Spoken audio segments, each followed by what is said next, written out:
ஆன்மீக நண்பர்கள் அனைவருக்கும் அன்பு கலந்த வணக்கங்கள். இன்றைக்கு நாங்கள் ஆன்மீகம் சம்பந்தமான பதிவில் பார்த்தீங்கன்னா, மலைகளின் அரசியல் அருள் பாலிக்கும் வெற்றிவேல் முருகனை பற்றி தான் நாம் இன்றைக்கு பார்க்க போகிறோம்.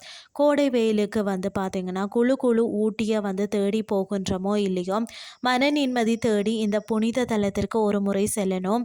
நீலகிரி மாவட்டத்தில் பார்த்தீங்கன்னா, கோத்தகிரியில், அதாவது சக்தி மலை வீற்றிருக்கும் அருள்மிகு வெற்றிவேல் முருகன் திருக்கோயிலில் பல ஆச்சரியங்கள் உள்ளடக்கியது.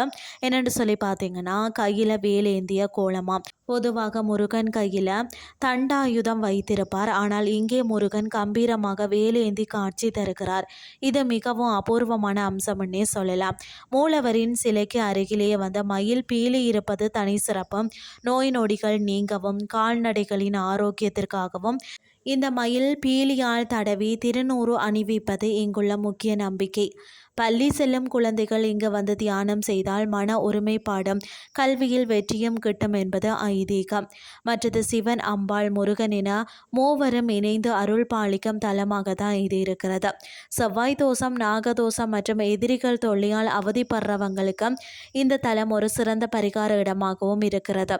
குறிப்பாக சனி பிரதோஷத்தன்று இங்கு நடைபெறும் 108 சங்காபிஷேகம் காண கிடைக்காத காட்சியினே சொல்லலாம். இந்த விடுமுறைக்கு ஊட்டி பக்கம் போறீங்கன்னா கோத்தகிரி சக்தி மலை முருகனை தரிசிக்க தவறாதீர்கள். இன்றைய ஆன்மீகம் சார்ந்த பதிவு உங்களுக்கு பிரயோசனமாக அமைஞ்சிருக்கும்னு சொல்லி நானும் நம்புகிறேன். இதே மாதிரி மற்றும் ஒரு ஆன்மீகம் சார்ந்த பதிவோடு உங்களை சந்திக்கிறேன். நன்றி.